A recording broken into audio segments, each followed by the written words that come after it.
Hi y'all. I'm glad that y'all came back to my kitchen. I'm looking forward to talking to some of you all one day. Let me know what do you think about my recipes. Kind of sign in and show me that you're willing to follow some of the things that I'm doing. First of all, this morning we're going to be making New Orleans style French toast. Now the recipe that we're going to use is very informal. I say this all the time. I learned a lot of this from my mom, and what she did most of the time, she threw this and threw that and this and that. We didn't measure too many things. I'm going to do the same thing today because you have to cook by taste. Sometimes you could use whole milk, you use skim milk, you may use something else, and the product just doesn't come out exactly like the recipe shows. So you have to taste it along the way to make it right. So here we are. We're going to make New Orleans French toast. The same recipe can be used to make eggnog. You can use it to make lost bread, which is stale French bread. It's basically French toast. It's just a fancy name. And you can use to make it New Orleans bread pudding. So here we go. And I hope that you all really enjoy this. This is a great, quick breakfast dish. And I love it. I've had it since I was a child. And I just love this. So here we go. We're going to use some milk. I took this out the fridge. I don't know if it's whole milk or skim milk or what it is, but we're going to use, I'm going to show you, pretty much close to a quart, because whatever I have left over, I'm going to save it, put some rum in it, and we're going to make some bread pudding later on. So, okay, so that's your milk, about a quart. We're going to put, since I normally use my French vanilla, but today we're going to use our new Mexican vanilla. The difference between my two products is the flavor notes and the aroma. This is more of a nutty flavor with a little nutty taste. Very, very good. The Mexican vanilla is. And it's handcrafted. Very unique recipe. The French vanilla here is double strength. So it's twice as strong as most vanillas that you would buy. So what I'm gonna do, I got the milk, I didn't add the sugar yet, but I'm gonna add some of the vanilla. Usually comes out to be about a tablespoon. But since we're doing it this way, I'm gonna do it like that. I'll show you the milk, it kind of changes the color slightly. I smell it to see if it has the right smell. And the right smell is the aroma, the nutty aroma, and the taste. Okay. You notice I'm using this measuring spoon to stir it because I forgot the real spoon. But anyway. Okay, so then we start with that. Then I'm gonna use, for a quart, I'm gonna start off with about 2/3 of a cup of sugar. It's very sweet. A lot of restaurants, when they do this, they don't add enough sweetener to it, and it messes things up. Okay guys, look, I'm not gonna use a stirring spoon right now. What I'm gonna use is my little mixer. This is really great. I love it. 2 speeds. It's gonna get it really well.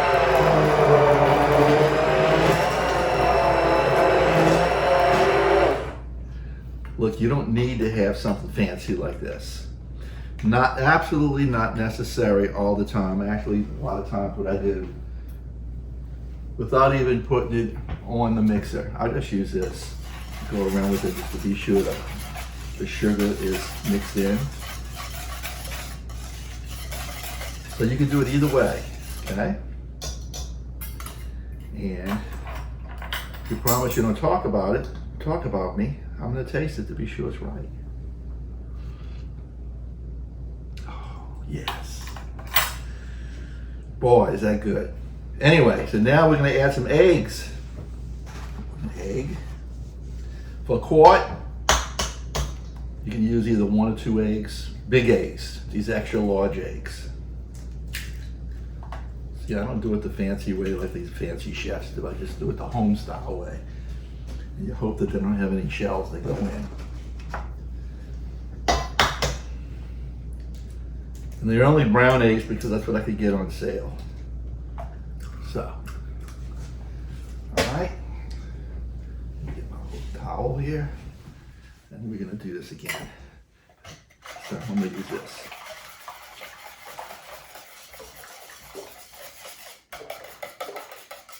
You wanna be sure that the eggs are mixed in really good, because you don't wanna have fried eggs, because we're gonna be putting the bread in this. And the difference between the lost bread and French toast is lost bread. It's lost. That means it's stale bread, and it's usually po' boy bread, New Orleans style po' boy, and it's dipped in. We're not going to do that this morning. We're going to use regular sliced bread, the kind you can buy at any store. Man, this looks great. I'm getting excited about this now. We're going to add a little cinnamon to it. Any kind of cinnamon, ground cinnamon, fresh cinnamon, as long as you grind it, just a little bit, okay? We're gonna add some cinnamon later on too, to the top of the French toast. Now cinnamon doesn't dissolve too well, so probably doesn't dissolve, so we're gonna try and incorporate it into the recipe itself, into the mixture. Okay. We're back, and I hope you're all excited. You saw me mixing the mixture of for the French toast. I want to mention to you is that quite often, if you're going to make something like this, you might use regular sliced bread.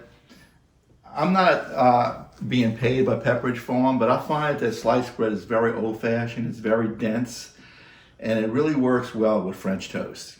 And so today, I got the brand Pepperidge Farm, but it's the Sweet Hawaiian. So we're going to try that today. So I'll put butter in a frying pan, put it on medium heat. All right, just melt the butter first. Get it going. And we're going to bring the bowl over here, which would be very helpful.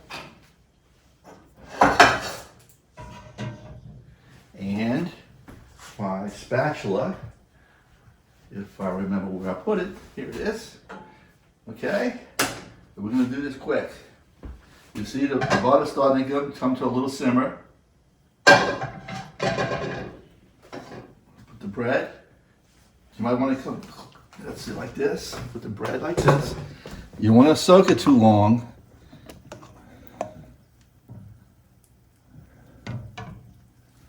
I'm going to put that right in here. I'm going to do another one.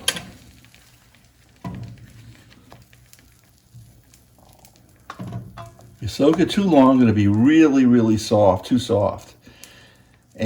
But truly, I like it soft.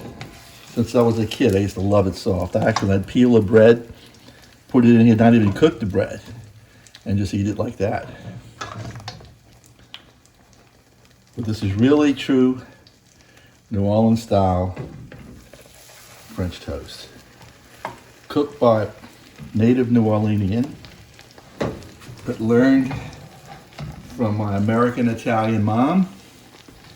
And so what we're going to do is to let this simmer for a little bit. We're going to cook it a little bit, then we're going to flip it over. I'm going to raise the fire a little bit. We'll get this going. Now you could use an electric stove. Sorry about these glasses, guys. I can't hold it. My nose is too big and it's slippery. So anyway, this is how it's done.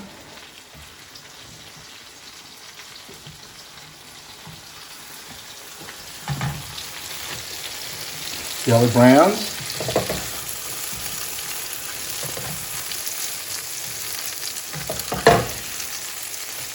You can use any kind of frying pan. Sometimes I use a black frying pan. I use this type, which is Analon, and we could use stainless steel or whatever, but I'll let it cook a little bit. I like to get a little crusty on the side. And I'm going to get a plate, so hold on for just a second. There we go. We're going to put, not stack them, I hate stacking these things, but I like to layer them. This up a little bit.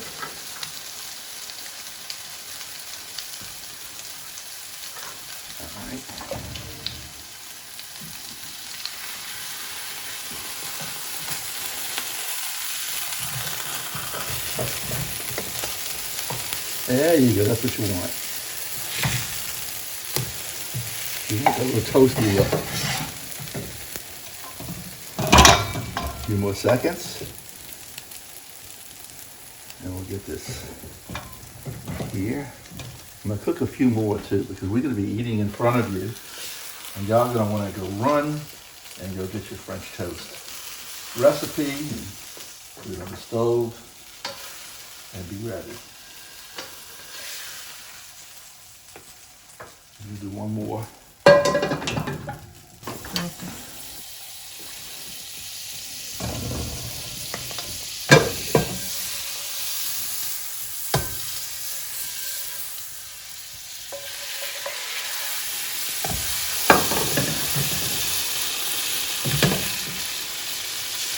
The butter on this turns out to be really good. It really adds a lot of the flavor.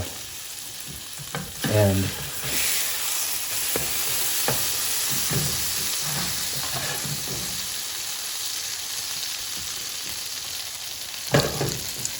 it doesn't take too long to cook it, as long as you make it hot enough.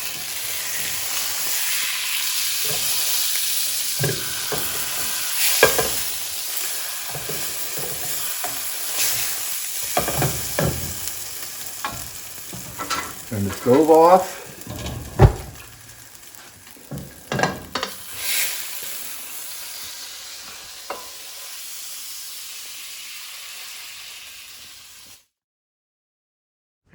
Okay, we got the French toast made.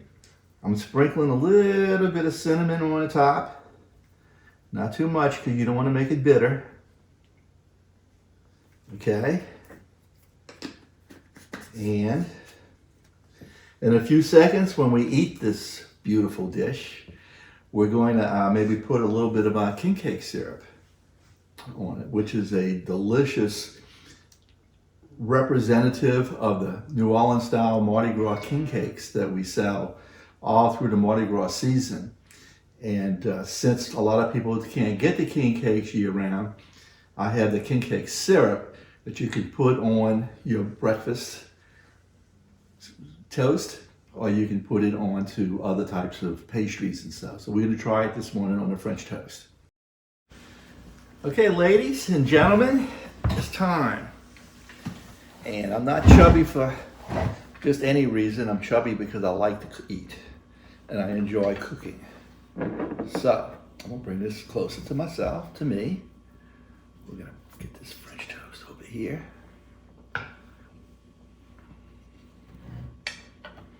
And to show what we can do, you really don't need a syrup or powdered sugar. A lot of times they put powdered sugar on this.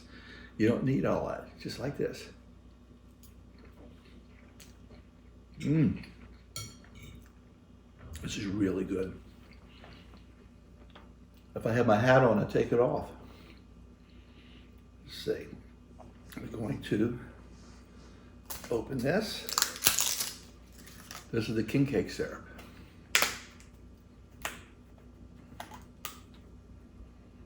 There's a nice cinnamon smell to it. It's really fabulous. And none of my products have corn syrup in it either. We use as best as we can Louisiana sugar, cane sugar. It makes a big difference in the products. So I'm gonna put this right here. Like that.